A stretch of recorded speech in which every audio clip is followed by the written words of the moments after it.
Nakita niyo na? Nakita niyo na? Kala ko naman may women din eh. Nakita niya na daw eh. Hinahanap ko rin yung chapter 3. Wala pala. Pero merong verse 3. No? Jude chapter 1 and verse 3. Sundan nyo na lang sa inyong mga Biblia. Sabi diyan, Beloved, when I gave all diligence to write unto you of the common salvation, it was needful for me to write unto you and exhort you that ye should earnestly contend for the faith which was once delivered unto the saints. Oh, yan po ang ating pag-uusapan sa umagang ito. It's all about the faith. No? So tayo po sandaling pumikit at manalangin, dakilang Diyos, amang makapangyarihan sa lahat. Napupuri po kami, nagpapasalamat sa oras na ito na kami po'y malayang nakadudulog po sa inyo para mag-worship po sa inyo sa umagang ito. Naway patuloy po namin kayong masamba sa Espiritu at katotohanan. Salamat po, O Diyos, sa pangunan niyo po sa amin, sa protection niyo po sa amin. Salamat po sa kasiyahan, katuwaan, pinagkakaloob niyo po sa amin. Salamat po sa katugunan ng aming mga panalangin. Salamat sa mga pagpapalang patuloy po namin tinatanggap po sa inyo. Sa pagkakataong ito, Panginoon Diyos, I pray na patuloy niyo po kaming pagpalain mula sa inyong mga salita. Kayo po, O Diyos, sa magsalita sa kalagitnaan po namin. Ganito mo lamang po ang bibig ng inyong lingkod. At patuloy mo po kaming bigyan ng bukas na puso at isipan na patuloy na maging handang sisidlan ng inyong mga banal na salita. Bigyan mo po kami, O Diyos, ng maayos na internet connection. Sa ganun makarating ng maliwanag ang inyong mga salita sa aming mga kapatiran na hindi po namin kasama dito sa akto. At pagpalain mo po, Panginoon Diyos, ang bawat isa ng inyong mga salita. At ganun din po ang sound system, pinagtatagubilin po namin sa inyong mga kamay. At salamat, Panginoon Diyos, at bahagi sa aming panalangin ng aming pastor, Pastor Hill. Patuloy po siyang pagpalain ng buhay, kalakasan, at katalinuhan pa ng Diyos, and make him a blessing po, channel of blessing po para sa amin. At ganoon din po kami ng mga mission churches, mga churches na galing po sa aming mother church, ay patuloy pong gamitin ang bawat isa para maabot ang pangangailangan ng mga tao at higit ng mga anak nyo sa kanya-kanya po namin areas of responsibility. Agad maraming salamat po, Diyos. Ibinabalik po namin ang buong kapurihan, ang kaluwalhatian po sa inyo. At kung may nakita man kayong bahid ng kasalanan sa aming po si tisipan, ay patawarin niyo po kami. Ito po ang aming dalangin sa pangalan ni Jesus. Amen. Please be seated. Alright. I hope you're ready. I hope handa na po tayo.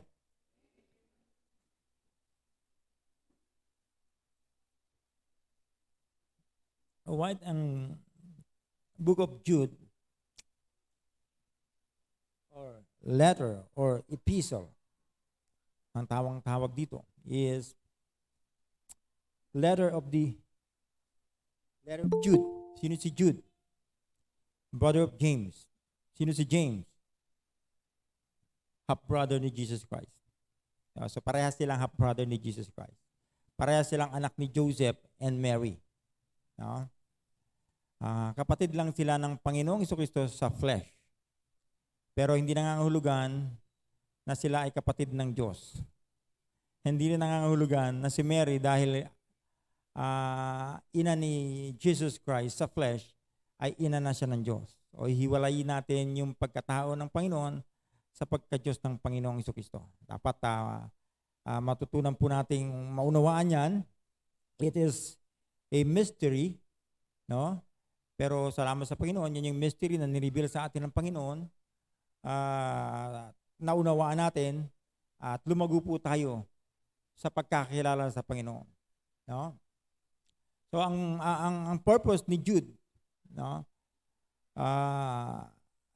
Sa mensaheng ito, mensahe niya mula sa letter na ito, sa book na ito, is to remind the church. In particular, a church at Jerusalem. But this is a reminder to all the church. Kaya nga, to remind the church of the need for the constant vigilance. Nire-remind ni Jude ang church or the churches na maging constant, no? Tuloy-tuloy, may continuity sa pagiging vigilant. Maging vigilance. Pag sinabing vigilance, pagiging watchful. Oh, yan ang exhortation ni Jude. And to keep strong in the faith. Kaya nga, ganun na lang niya in-emphasize yung faith. And to defend. Defend your faith. Defend their faith. Defend it sa mga heretic na tao. Sa heresy.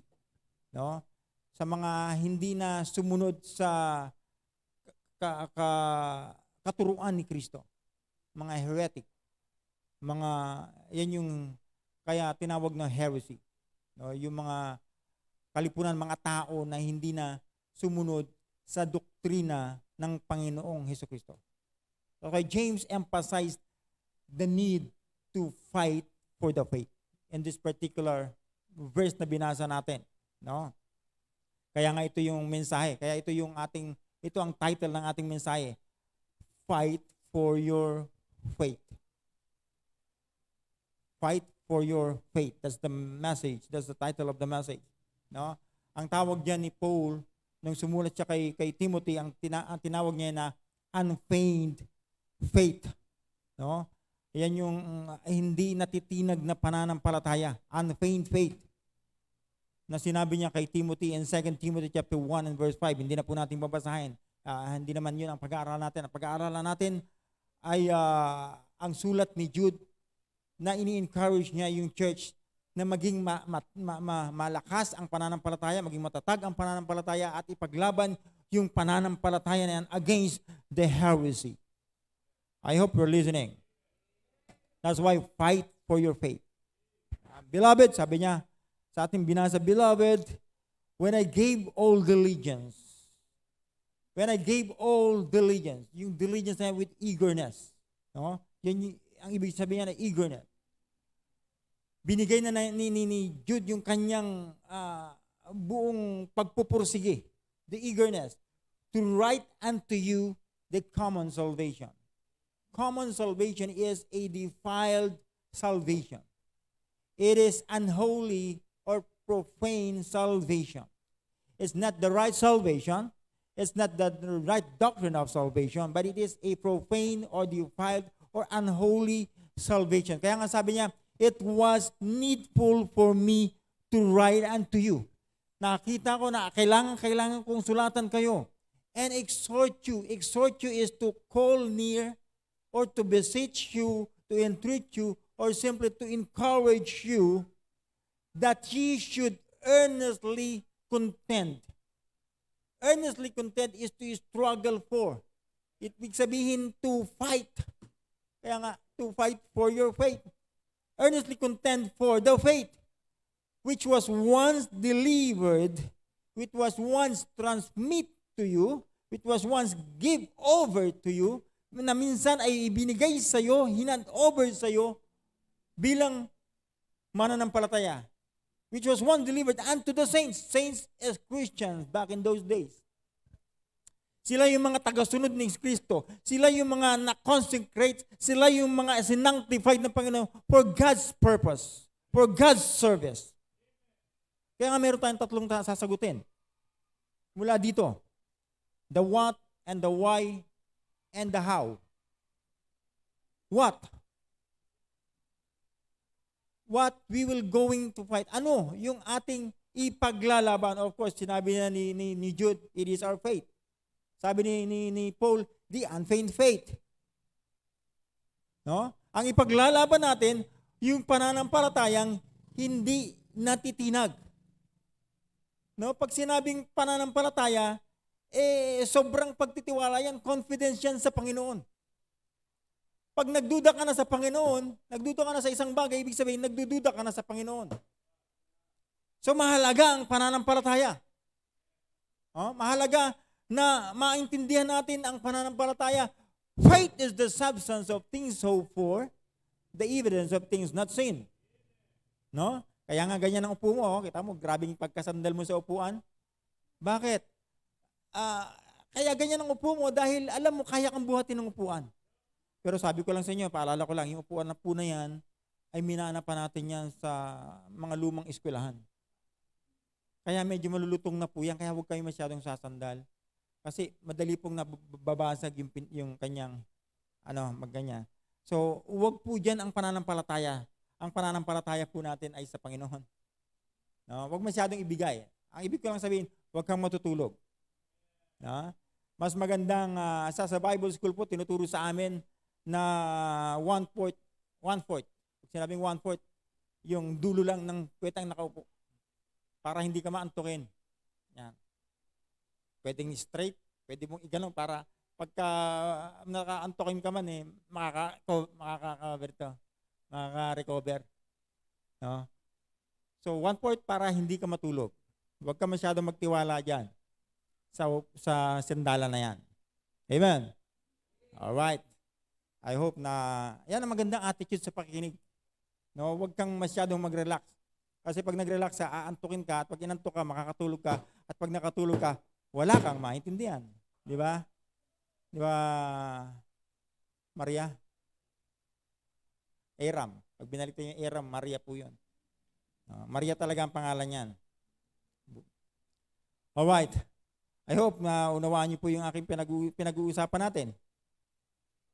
Ano ang ipaglalaban natin? Pananampalataya. No? Ipaglaban natin yung pananampalatayang hindi pabago-bago. Ang atin pong Diyos na pinanampalatayanan ay immutable God. When you say immutable, unchangeable God. No? Tayo lang naman yung pabago-bago ang isip eh. No? Pero yung Diyos hindi nagbabago kailanman. He is the same yesterday, today, and forever. Parang di ka na naniwala doon Kilalanin natin yung Diyos natin para maging excited tayo sa pakikinig ng salita ng Diyos. Amen. So, what is the faith? Ibig sabihin, pananampalataya. Ano ang ipaglalaban? Pananampalataya. And why? Why we need to fight for the faith? Bakit? Sabi niya sa verse 4, kung bakit ini-encourage ni Jude na ipaglaban mo, i-contend. Ibig sabihin ng contend is to fight. No? I-contend mo yung pananampalataya mo. Dahil sabi niya sa verse 4, For there are certain men crept in unawares, who were before of old ordained to this condemnation, ungodly men, turning the grace of our God into lasciviousness, and denying the only Lord God and our Lord Jesus Christ. Bakit kinakailangan mong i-contend yung pananampalataya? Dahil meron kang hindi mapapansin na papasok sa buhay mo. Papasok sa church, minsan kasama mo na sa church, sa loob ng building. Pero hindi ka aware na siya pala ay may daladalang maling doktrina. And before you know it, na-influensyahan ka na pala niya ng hidwang pananampalataya. No? Kaya napakahalaga, kapatid, na maunawaan po natin kung bakit natin ipaglalaban yung pananampalatayang ito, yung unfeigned faith na sinasabi ni Apostol Pablo kay Timothy. Bakit natin kinakailangan ipaglaban yung pananampalataya natin sa Panginoong Jesucristo? Why? Because heretic people will come to you.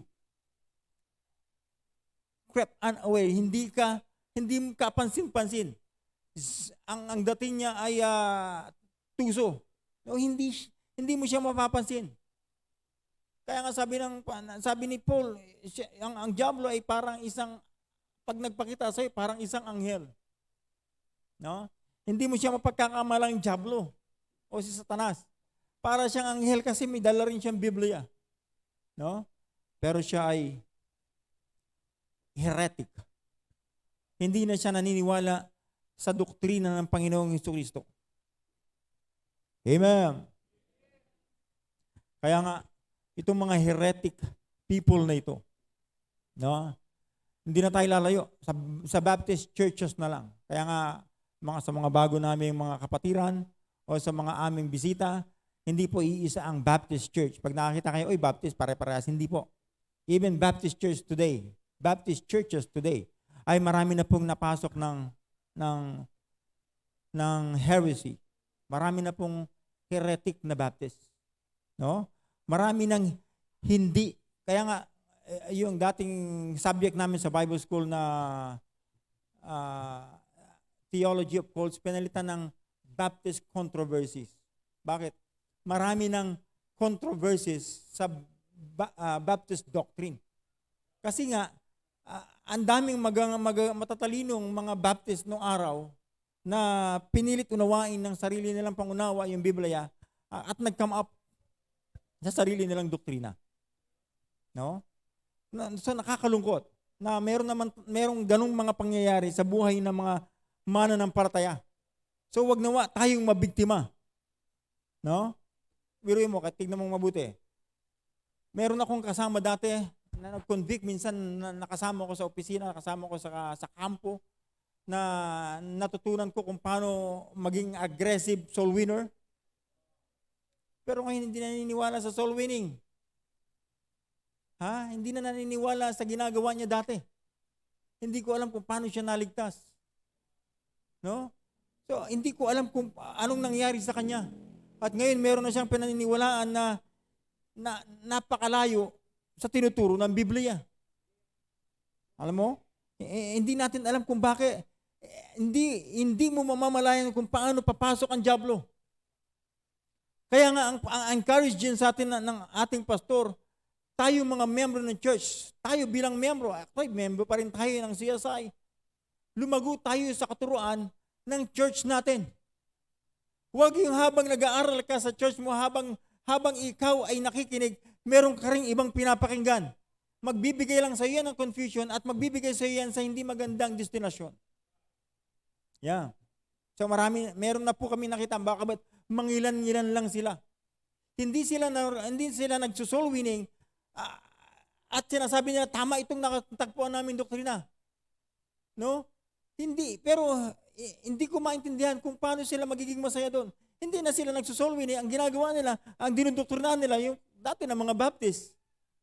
Kung tama yung doktrina mo, di lalo ka mag-soul winning at dali mo yung mga tao sa tamang doktrina mo.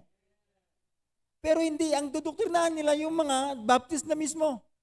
Yung mga pakaangkang na Baptist naman ang nadadala nila.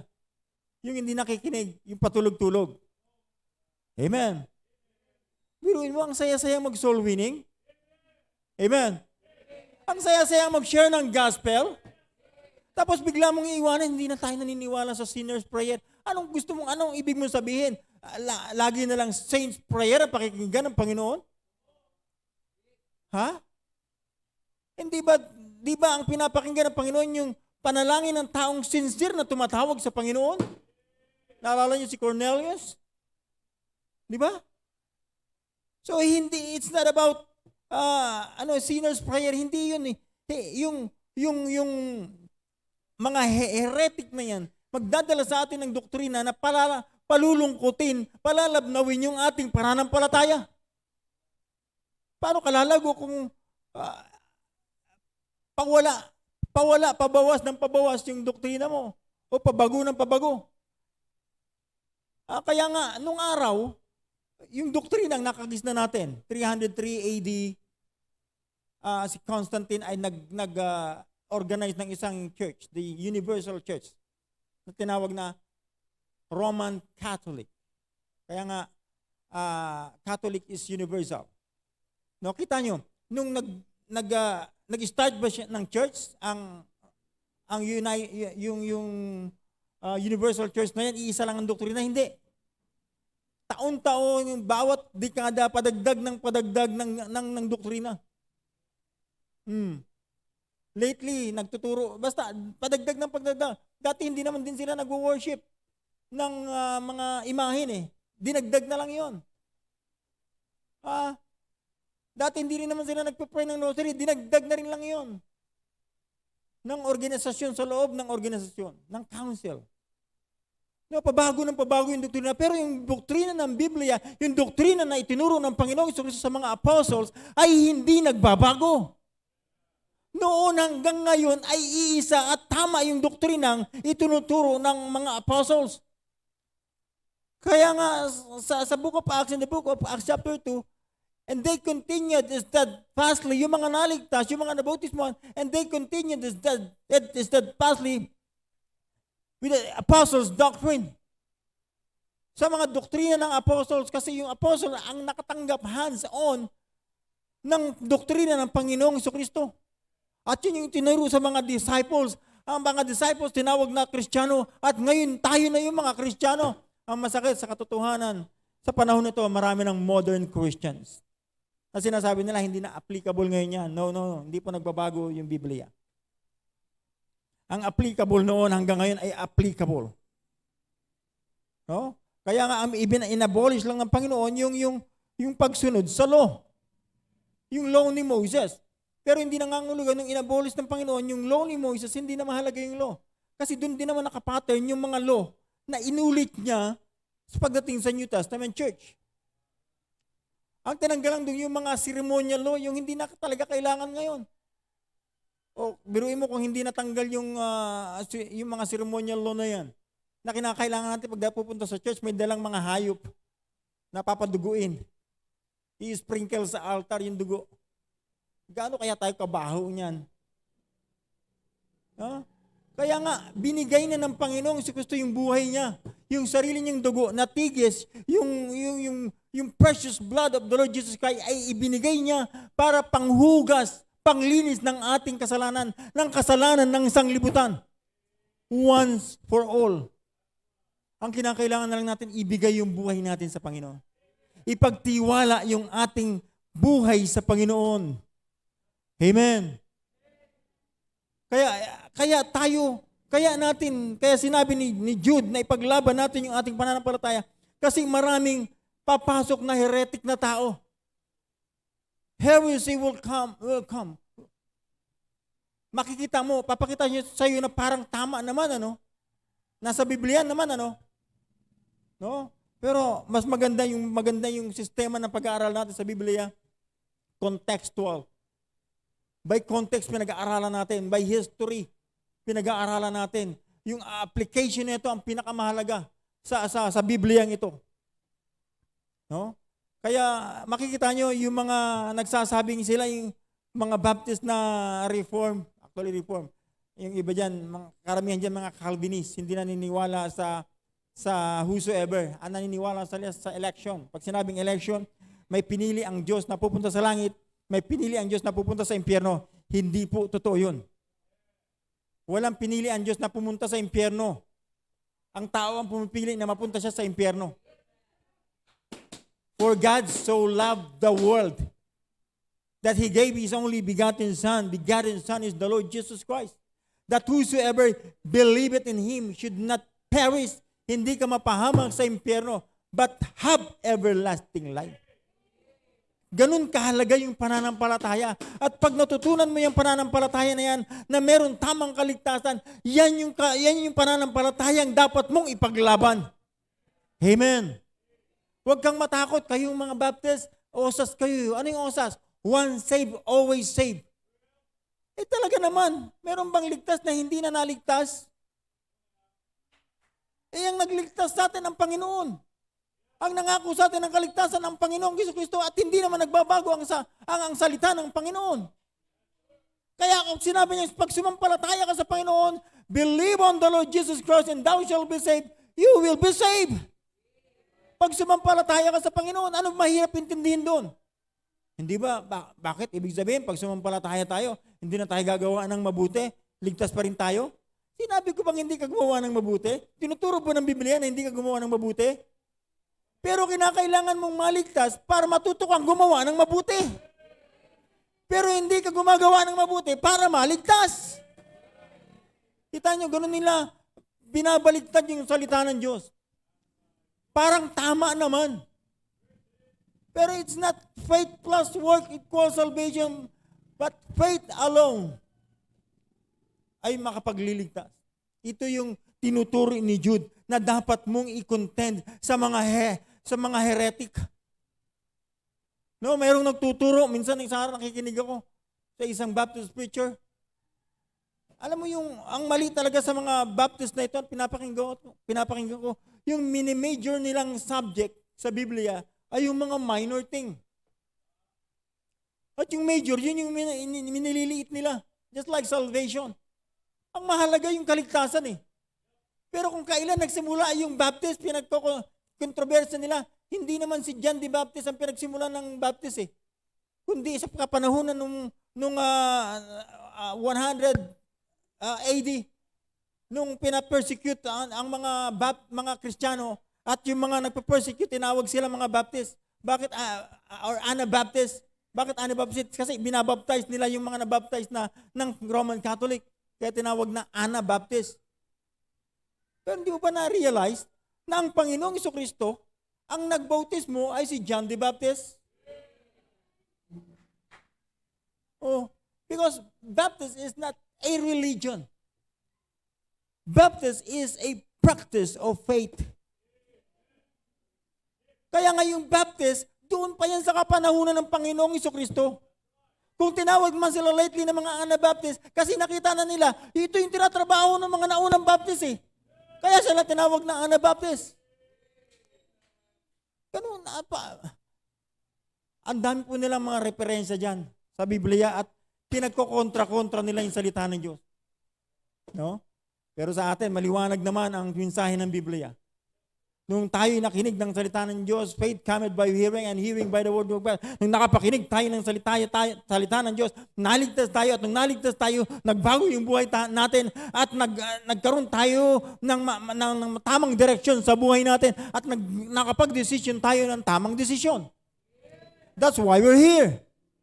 Sumunod ka sa tubig ng bautismo, kaya ka naging Baptist. Nabautismohan ka ng Baptist preacher. Ganun lang kasimple. Bakit mahihirapan natin ang sarili nating umintindi? Kaya nga yun yung subject ni Jude. Yung common salvation. A profane salvation. Mamaliin pa nila yung salvation natin. Tayo nga yung nakaranas ng ating mismong testimony.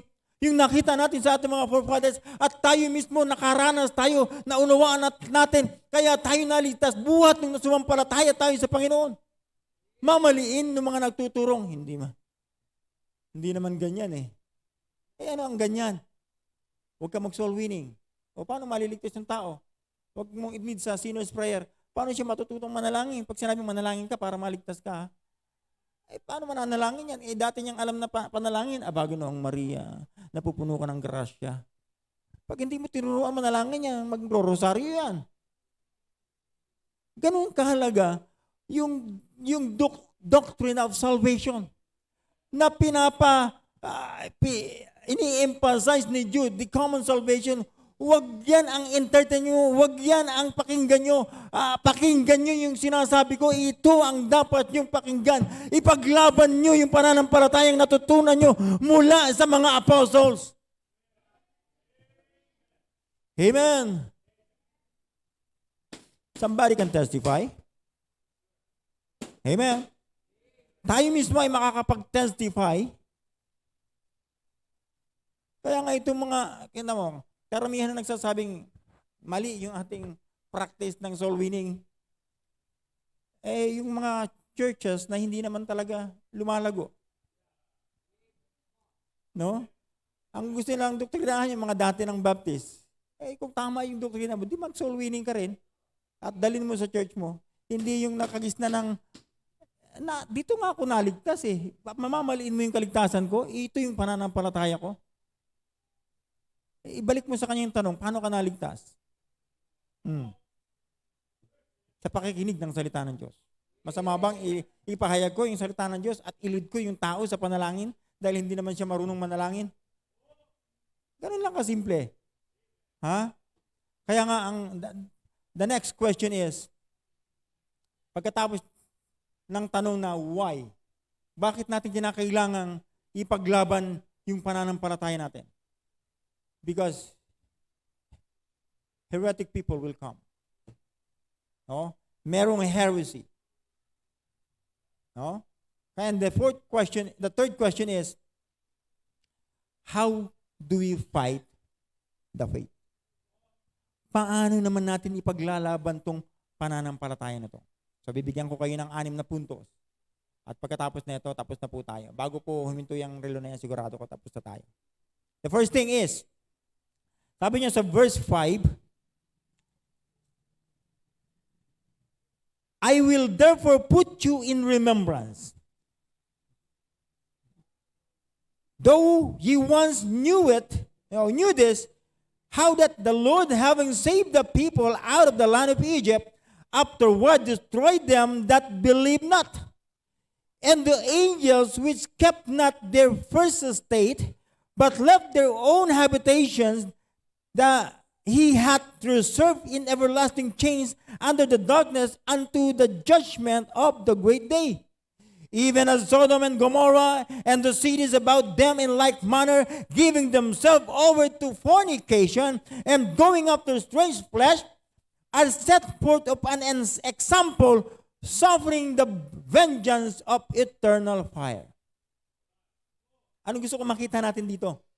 The first thing, that we need to understand how to fight for the faith. The first thing is always remember that you need to believe the God of the Bible.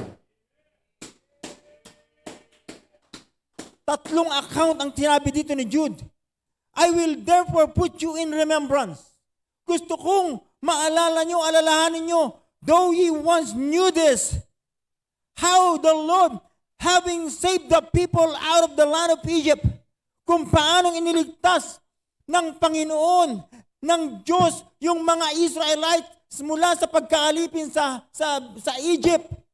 Pero nung niligtas niya na mula sa pagkaalipin sa Egypt, pero ayaw sumunod, ay pinagpapatay ng Diyos sa wilderness. Yung Diyos yun ng mga Israelites. Kung paanong yung anghel, si Satanas, si Lucifer, na kanang kamay ng Diyos, na nasa langit. Pero siya ay sinipa ng Diyos para mapunta rito sa earth. Kaya nandito siya, ang habitation niya nandyan. Ha? Kaya nga, yung mga demons, kasama si Satanas, at ang kanyang mga demons, mga anghel ni Satanas, ay ang kanilang habitation ay nandyan lang, pag-alagala dito sa alapaap. Kaya nga, ang tawag din sa kanila ay restless spirit. Kaya nga dahil restless spirit sila, naghahanap sila na mapagpapahingahan. Kaya, delikado pag hindi ka saved, magpapahinga sa iyo. Ang isa, maaring pagpahingahan ka ng isa sa mga demons, kaya meron na po-possess. Pero ang kagandahan doon, kung ikaw ay Kristiyano na, hindi na pwedeng magpahinga sa katawan mo. Ang diablo. Bakit? Nandyan na yung banal na Espiritu ng Diyos. Kaya siguraduhin mong ligtas ka. Kasi ngayon, baka hindi ka ligtas, tapos patulog-tulog ka, magpahinga sa iyo ang diablo. In fact, nandyan lang sila, pag-alagala. Nandyan sa katabi mo. Huwag mo naman tignan yung katabi mo. May hawak ng cellphone. Tanggalin mo na lang yung cellphone. Kasi nandun sa cellphone yung diablo. Burahin ang cellphone. Bitawan ang cellphone. Tapos na ang pagpapasa ng link. Amen. Sabi ko sa inyo, magpapakita ang diablo sa atin, parang hindi tayo gaanong aware na parang hindi kasalanan. Hindi naman kasalanan. Cellphone lang. Ha? Saan ba nasira yung operator dyan? Sa cellphone? Amen. Yung cellphone na yan, malaking ginagawa sa Kristiyano para tayo ay ilayo sa Panginoon. Ang ganda-ganda ng cellphone eh. Ang purpose ng cellphone, i-connect tayo sa tao. Di ba? Pero hindi ilayo sa Diyos. Amen! Tuwing matutulog kami, nilalayo ka ng diablo sa Panginoon. Anak, pigilin mo ang antok mo kasi nilalayo ka ng diablo sa Panginoon. Amen. Pigilan mong tumingin sa cellphone mo kasi nilalayo ka ng diablo sa Panginoon. Amen. Always remember that you need to believe the God of the Bible, the God of the Israelites, the God of Old Testament people. The God of the apostles, the God of the disciples, yung Diyos na mga naunang Kristiyano ay siya pa rin yung Diyos natin ngayon. Siya yung Diyos ng Biblia. He is the omnipotent, omnipresent, omniscient God, an immutable God, hindi nagbabago. Diyos na mapagmahal. Diyos na merciful and gracious. Always remember that you need to believe Him. Always remember that you need to believe the God of the Bible. Kaya nga, ignorance of the Bible is ignorance of God. Yung mga taong binabaliwala yung Biblia ay ignorante sa Diyos. Kanino ka maniniwala, kapatid? Sa mga taong hindi naniniwala sa Biblia natin? O sa mga tao o Kristiyanong naniniwala sa Biblia? Dahil sa Bibliang ito, nandito yung Diyos ng mga Israelites. Diyos ng mga totoong Kristiyano. Just always remember that we need to believe the God of the Bible. Amen. Contend for it. Ipaglaban natin to, kapatid. Ipaglaban natin. Meron na tayong tamang pananampalataya. Ipaglaban natin yung Diyos ng Biblia. Pag may nagsabi, yung Biblia na yan, gawa lang yan ng tao. Naniniwala tayo dyan na ang tao ang sumulat nito dahil tao ang gagamit. Kung kambing ang sumulat nito, kambing dapat ang gagamit. Di ba? Kaya isinulat to ng tao, tao ang gagamit. Pero hindi lang basta tao ang sumulat nito, kundi holy men of God. Mga banal na tao ang Diyos, kinasihan ng banal na Espiritu ng Diyos at isinulat mismo yung salita ng Diyos. Kaya huwag kang maniniwala sa mga taong hindi naniniwala sa Biblia natin. We need to contend our faith to this book, to the Word of God, to the God of this book. Amen. Always remember that we need to believe the God of the Bible. Nakita nyo naman kung paano yung Sodom and Gomorrah ginunaw ng Diyos. Pinaulanan ng apoy. Sa verse 7. Samantalang sino yung nandun? Si Lot. Sino si Lot? Pamangkin ni Abraham. Ba't napunta dun si Lot? Dahil sa paghiwalay niya kay Abraham. Paano pinagpala si Lot? Dahil kay Abraham. Pero nung nahiwalay na siya kay Abraham, ayun na-compromise na si Lot. Kaya pag tayo nahiwalay sa Panginoon, pag tayo nahiwalay sa Diyos, makakompromise tayo. Amen. Kaya nga dahil sa kasalanan ng Sodom and Gomorrah, kinunaw ng Diyos, pinaulanan, at sino nalitas? Si Lot pa rin lang. Bakit?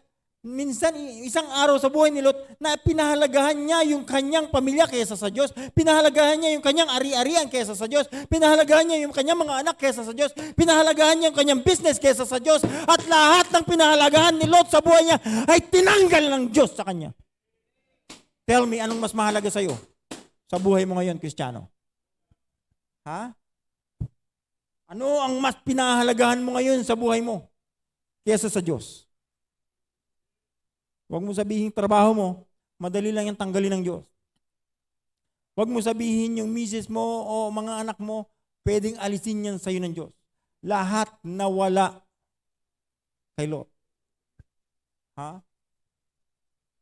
Yung pinagmamalaki niyang kabuhayan, kaya siya humiwalay kay Abraham, inalis ng Panginoon.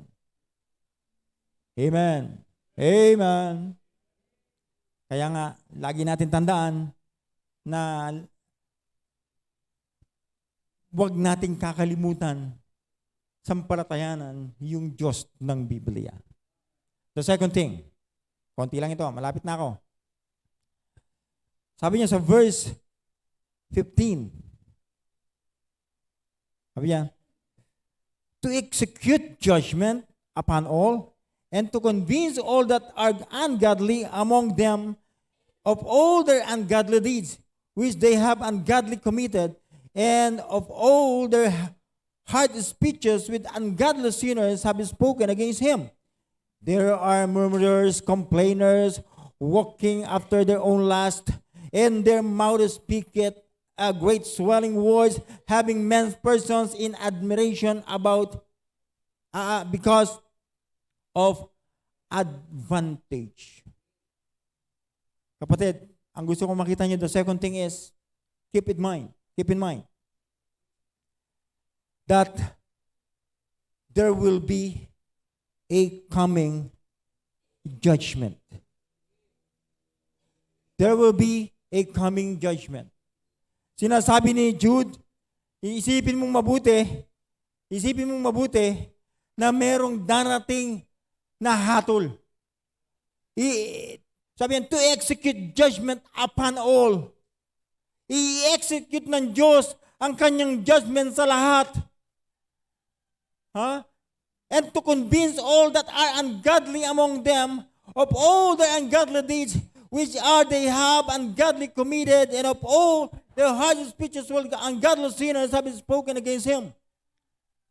Ipapakita ng Diyos, merong mga tao na kakalaban sa Kanya. Merong mga heretic na tao na mamaliin yung Kanyang tinuturo. Merong mga murmurers, merong mga complainers, merong mga magdi-design ng Kanyang sariling laws at magsasalita ng mga masamang salita.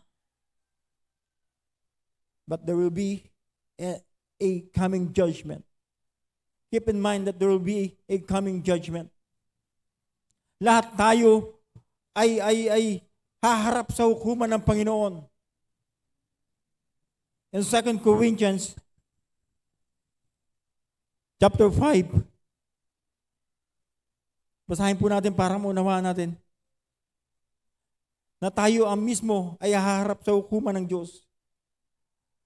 Sabi niya 2 Corinthians chapter 5 in verse 10, for we must all appear before the judgment seat of Christ, that everyone may receive the things done in his body, according that he had done, whether it be good or bad. Lahat ng ating ginawa ay hahatulan ng Panginoon. Amen. At lahat ng hindi sumampalataya sa Panginoong Jesucristo ay may hatol na sa impyerno at sa last days ay pupunta sa lake of fire.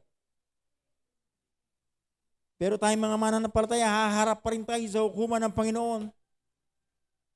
Keep in mind that there will be a coming judgment. Kaya nga ang sabi ni Solomon sa kanyang conclusion in the book of Ecclesiastes chapter 12, in verse 13 and 14, you can turn to it if you would. Sabi ni Solomon, let us hear the conclusion of the whole matter. Fear God and keep His commandment. Yan yung ating responsibility, mga kapatid. Matakot sa Diyos, respetuhin ang Diyos, sambahin ang Diyos, at panatilihin sa ating isipan at sundin ang salita ng Diyos. Keep His commandment. For this is the whole duty of man. This is our whole responsibility. For God shall bring into judgment. Lahat ay dadalhin ng Diyos sa hukuman. Lahat ng ating ginawa, whether it be good or whether it be evil, lahat yan ay ipagsusulit natin sa Panginoon. Lagi nating panatilihin yan sa ating isipan. Kaya maganda itong motivation para ipaglaban natin yung pananampalatayang ito. Amen. Keep in mind that there will be a coming judgment. Kapatid, kilabutan lang tayo tuwing tayo ay alam nating nasa kasalanan. Kasi yan ay ipagsusulit natin sa Panginoon. Haharap tayo sa Panginoon tuwing natutulog tayo sa service. Kaya hindi lumago sa pananampalataya dahil patulog-tulog ka sa service. Tuwing ipinipreach yung salita ng Diyos, natutulog ka. Ipagsusulit natin yan sa Panginoon. Amen! Nalaslas na ang lalamunan ng preacher para magising ka lang. Para maintindihan mo yung salita ng Diyos na kailangan mo. And yet, inaantok ka pa rin, kapatid.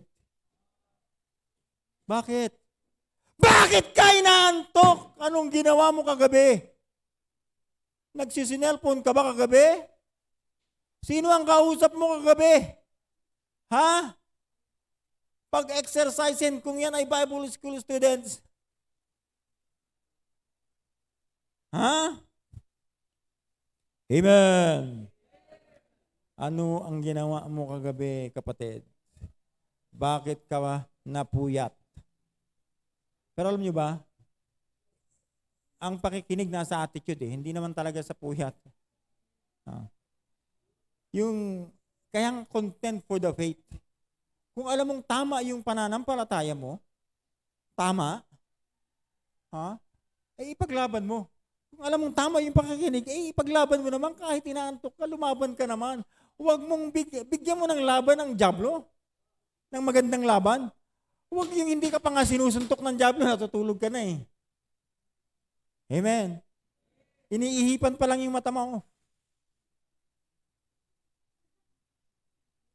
Pag pinikat mo yan, talagang pagbubuhul-buhulin kita mo. Pag binuhul-buhulin, hindi ka na makadilat. Kahit gusto mo lang dumilat.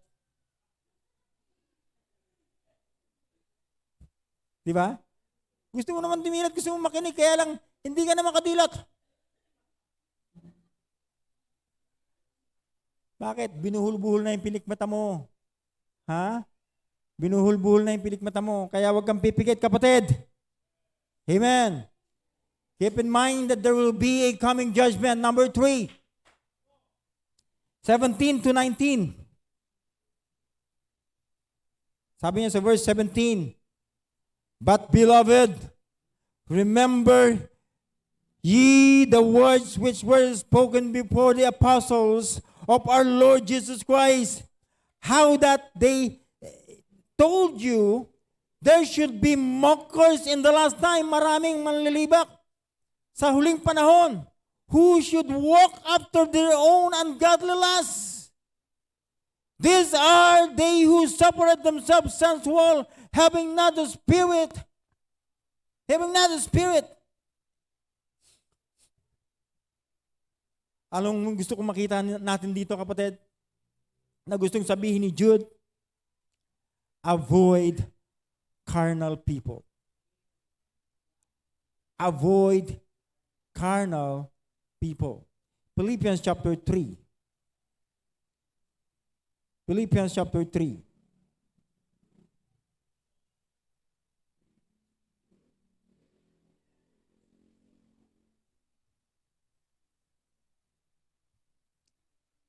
In verse 17.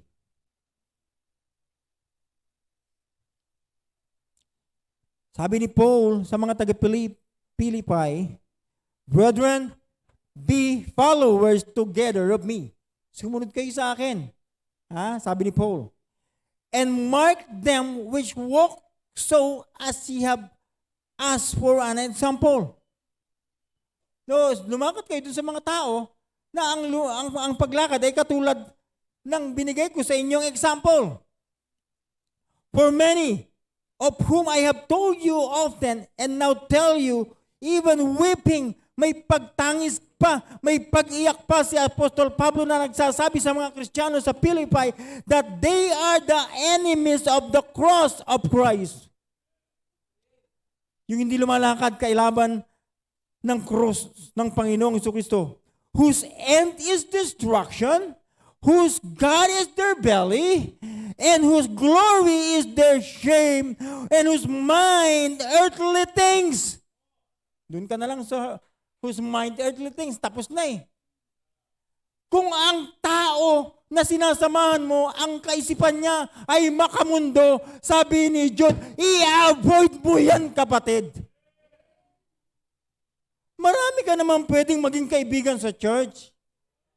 Mga spiritual na young people, fathers or mothers. Bakit yung gustong-gusto mong kasama yung mga karnal pa sa sanglibutan? Kung sinong maraming bisyong ginagawa, yung taong maraming girlfriend, maraming boyfriend. Bakit yun yung gustong-gusto mong kasama sa labas? Ha? Kapatid, akala ko ba mananampalataya ka? Akala ko ba pinaglalaban mo yung pananampalataya mo? Bakit ang bilis-bilis mo namang sumama sa kanila? Ano ba talaga ang pinaglalaban mo? We need to understand, you need to fight for your faith. Kasi kung ano ang ipapakita mo sa kanila, yun ka. Kaya nga ang hamon lagi sa atin ng pulpito, siguraduhin mong ligtas ka. Dahil kung ligtas ka, lalago ka sa mabuting gawa. Hindi sa makamundong gawain. Kaya nga nagbabago yung buhay ng Kristiyano. Yung mga dati niyang kaibigan sa labas, nakainuman niya, dati niyang kaadikan, dati lang kasugalan, dati lang kainuman, dati niyang KML-an, dati niyang katiktukan. Naiwasan niya na nga. At ngayon may bago na siyang kaibigan na katulad niyang mananampalataya na ang pangunahin sa buhay nila ay ang salita ng Diyos. Hindi naiiya na magbitbit ng Bible sa kalsada. Hindi naiiyang manalangin. Hindi naiiyang pumunta sa church na merong modest apparel. Tapos minsan isang araw pupunta ka dyan naka-short pants. Ano ka, unbeliever? Ha? Ligtas ka ba talaga? Kung ligtas ka, bakit? Ano ang pinaglalaban mo? You need to contend for the faith, the unfeigned faith. Yung pananampalatayang hindi parang pananampalataya ng baliw. Bakit baliw? Hindi alam yung ginagawa. Alam mo yung baliw? Hindi niya alam yung ginagawa niya. Di ba? Di ba? Alam mo naman yung taong may sayad, di ba? Pagkausap mo, iba-iba yung sinasabi. Di ba? Yung kala mo matihuno, pag tinabihan mo sa church, nakipagkwentuhan sa'yo. Di ba meron ganon? Parang tama naman sinasabi niya. Pero maya parang, ano sinasabi niya? Parang maya hindi mo na maintindihan. Ganun bang klaseng pananampalataya pinaglalaban mo? Pananampalatayang ng baliw? Pabago-bago? It should be unfeigned faith. Hindi pabago-bago. Hindi nagmamaliw. Hindi. Ay nako naman, anak. Huwag mong ipapahiya yung pananampalataya. Huwag mong ipapahiya yung Diyos na nasa sayo. Huwag mong ipapahiya yung banal na Espiritu na nasa sayo. Kaya nga, ganun na lang kalungkot, sabi ni Paul and grieve not the Holy Spirit. Huwag mong pigatin yung banal na Espiritu na nasa katawan mo. Paano napipigati? Kasi nga, yung ginagawa mo, iba sa pananampalataya mo. Ito ang pananampalataya. I am saved by grace through faith. And from head to toe, I'm a Baptist. And I'm proud to be a Baptist. Pero iba naman yung nakikita sa'yo. Masahol ka pa. Kikibuloy. Diyos. Kapantay niya na yung Diyos ngayon. Dati apostol lang siya. Napopromote. No? Kapatid, hindi pa bago-bago ang ating pananampalataya. At yun ang dapat nating ipinaglalaban, yung pananampalatayang hindi nagbabago. The same yesterday, today, and forever. Hanggang pumarito ang Panginoon, madatnan tayo ng Panginoon na ganun pa rin ang ating pananampalataya. Paano mo gagawin yan? Avoid carnal people. Pag hindi mo maiwasan yan, anak, pag hindi mo sila na-impluensyahan, pag hindi mo sila nadala sa church, ikaw ang dadalhin nila sa impyerno. Good thing, kung hindi ka na pupunta sa impyerno, ligtas ka na. Pero baka maaga kang umuwi sa langit. Yun lang ang worry ko, anak. Pag kinukontra mo yung salita ng Diyos sa buhay mo, baka maaga kang pauwiin sa langit. May mga nakita na ba ako noon? Marami na po akong nakita. No? Marami na po. No, maagang umuwi sa langit. Kasi kinukontra nila yung salita ng Diyos. No? Again, avoid carnal people. And number 4, pambira, hindi yata matatapos ha. Sabi niya sa verse 20, Jude. Sabi niya sa verse 20, but ye, beloved, building up yourselves on your most holy faith, praying in the Holy Ghost. Anong nakita mo dyan?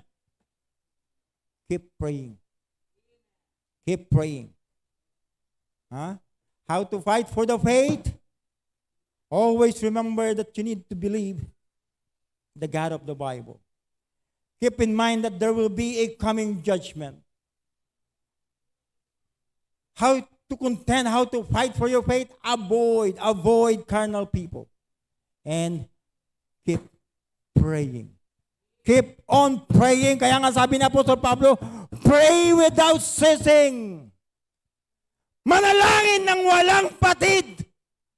Hindi matulog ng walang patid. Manalangin ng walang patid. Hindi natitinag. Patayuin.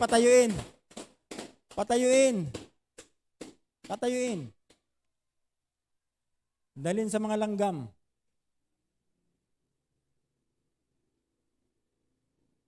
Kasi hindi kaya. Masakit na yung lalamunan ko. Patayuin yan, dalhin nyo rin sa sentro ko. Kasi grabing puyat yan, baka nag-overnight prayer, nag-vigil. Baka nag-prayer vigil. Kawawa naman. Baka naman nagluluksa pa talaga sa kaya hindi nakakatulog. Unawain po natin, bata pa po yan. Pero tayo na lang para mas maganda.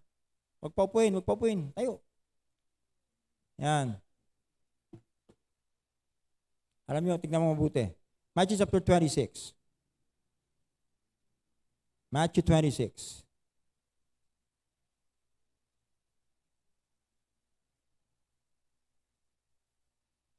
In verse 41, a familiar passage in the book of Matthew. Sabi yan, watch and what? Pray. Watch and pray that ye enter not into what? Temptation. Kinakailangan mong magmasid at manalangin so that hindi ka papasok sa tukso. Amen. Sabi ng Panginoong Jesucristo mismo, the Spirit indeed is willing. Meron kang kagustuhan. Gustong-gusto mong makinig, but the flesh is weak. Therefore, watch and pray. Watch and pray. Be watchful, be vigilant, be sober. Watch and pray. Karaniwang problema ng mga Kristiyano, ang karamiwang failure ng mga Kristiyano is failure to pray. Kaya madalas tayong nahuhulog sa tukso, nagkukulang tayo sa panalangin. Amen? Amen? Yung nananalangin ka na nga, nasa sidetrack ka pa ng diablo eh. How much more yung kung hindi ka mananalangin? Oras ng panalangin na nga lang, gumising ka na lang para manalangin, matutulog pa rin. Ha? Nanalangin ka nga. Ha? Nakita nilang lumuhod ka. Tapos naglagay ng listahan dyan. Tapos nananalangin. Tapos na lahat manalangin, pero ikaw nananalangin pa rin. Ha? Nalaman lang namin natulog ka kasi nakayukyuk na yun.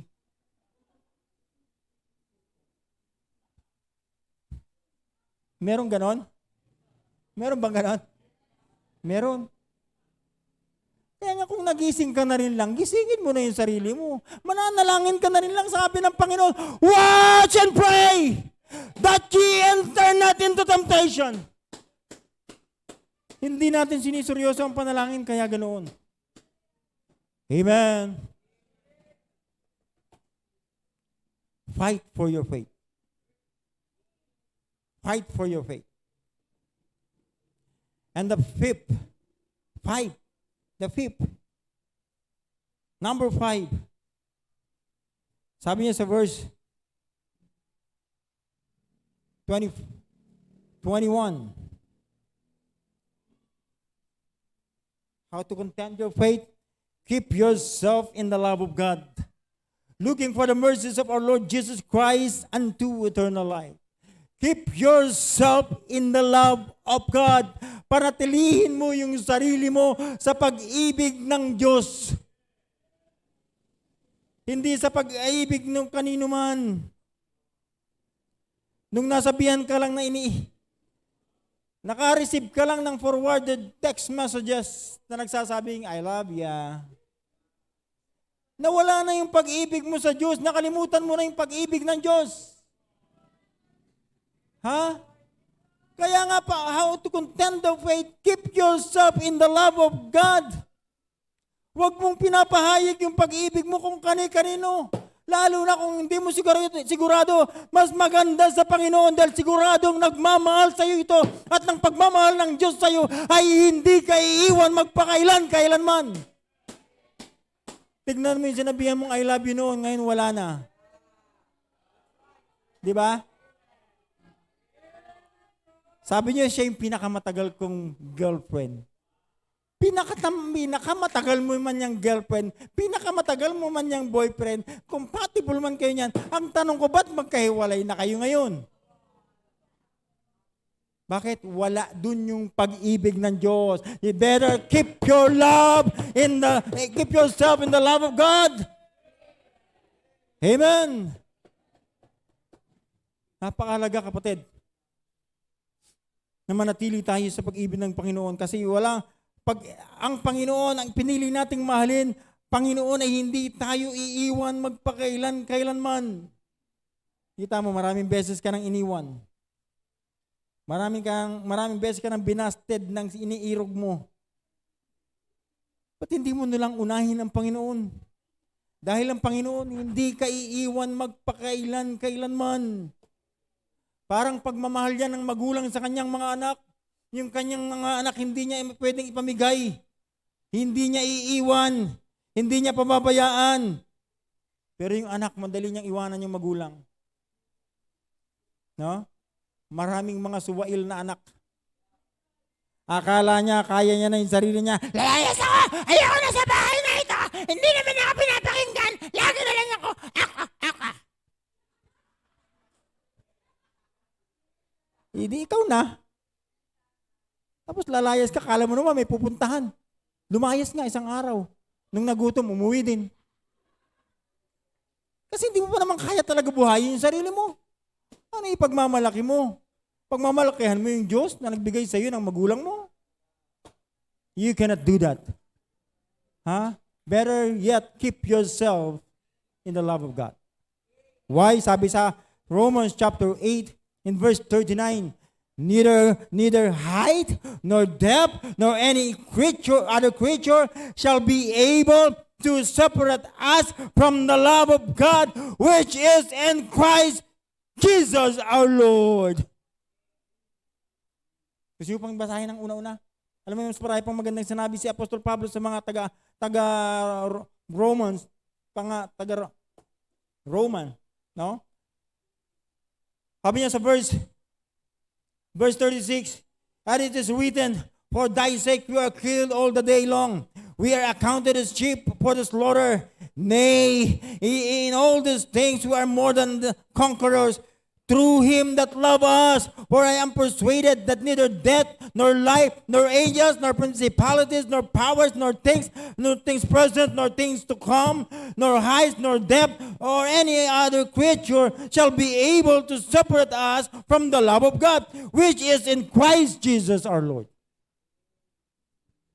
Tell me, alin ang makapaghihiwalay sa atin sa pag-ibig ng Diyos? Kaya nga mas magandang manatili tayo sa pag-ibig ng Diyos kaysa sa pag-ibig ni numan. Kita mo, kayong mga sinasabi yung mahal nyo ang Panginoon, nung nagka-pandemic, grabe nga ang takot nyo eh. Sabagay, lahat naman tayo natakot, pandemic na eh. Pero may mga iba na nanatili sa church. Pero marami talagang sa atin, talagang hindi nakapunta sa church. Good thing kami, nasa church na eh. So hindi naputol yung ating pag-worship sa Panginoon. Kaya nauso yung online.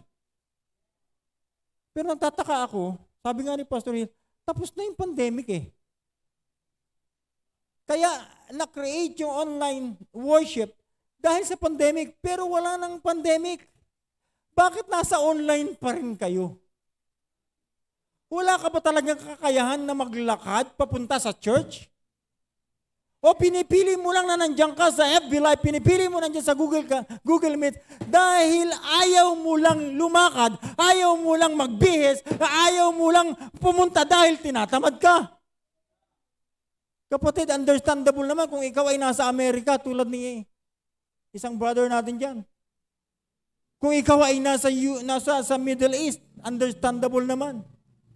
Pero kung ikaw nandyan nasa paligid lang at wala ka sa church, kapatid, anong dahilan? Bakit wala ka sa church? Yung pag-ibig mo ba sa Panginoon ay nagbago na naman? Keep ourselves in the love of God. And last, tapusin ko na para kasi wala na tayong service mamaya pang mamayang hapon sana to eh. In verse 22. Oh, naglalanding na po ako, tapos na po ako. Sabi sa verse 22. And of some have compassion, making a difference. So make a difference. So diyan tayo. Diyan nakikita yung kaibahan natin bilang mga Baptist. Kaya nga may Baptist distinctives. Merong standard na sinusunod ang mga Baptist. Amen. Ano yung standard? Tingnan niyo mabuti. Sabi ni Paul kay Timothy. In Timothy chapter 1 Timothy.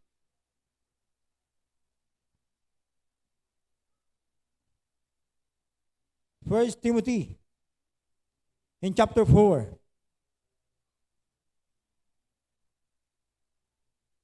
Chapter 4 verse 12. A familiar passage in the book of Timothy. First Timothy chapter 4 verse 12. Are you there? Are you there?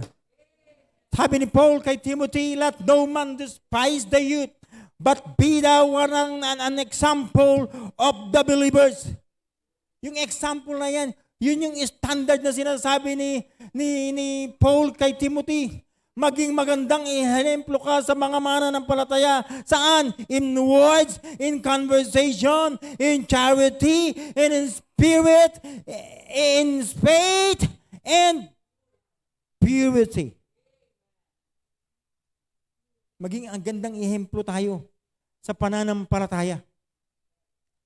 At ang pananampalataya na yan ay ipaglaban mo, kapatid. Yung pananampalataya na yan na merong standard, merong pinagkukunan, kung walang iba kundi salita ng Diyos. Amen. Wag hamakin yung kabataan mo. Bata pa kasi ako eh. Kaya parang hindi pa ako makasunod. Hindi yun dahil sa bata ka. Pinipili mo lang talagang ayaw sumunod. Yeah. Hindi dahil ikaw ay bata pa. Kaya nga ang reminder dito, exhortation ni Paul kay Timothy, let no man despise the youth. Hindi nila pwedeng hamakin yung kabataan mo. Bakit? Kaya nga, maging ehemplo ka. Maging example ka sa lahat ng mananampalataya. Saan? Sa pananalita, sa pakikipag-usap, sa pag-ibig, sa spirit, at sa pananampalataya. Lalo na sa purity, sa kalinisan. Maging magandang halimbawa. At ipaglaban mong yung magandang halimbawa na yan, yung standard na yan, ipaglaban mo, make a difference. Fight for your faith. Sabi ko nga sa principle, I'm done. Sinabi ko kahapon, to fight for your faith is to fight for your life. Yung ipaglaban mo yung pananampalataya mo, ang ipinaglalaban mo ay yung buhay mo. Alam natin yung buhay natin? Alam natin yung buhay natin before, bago tayo makarating sa church. Ano ang gusto mong ipaglaban? Yung old sinful nature mo o yung new nature mo? Na sinasabi ng Biblia, if any man be in Christ, he is a new creature. All things are passed away. Behold, all things are become new. Kaya nga tayo may pagbabago. Because of the Lord Jesus Christ. Because of our faith to the Lord Jesus Christ.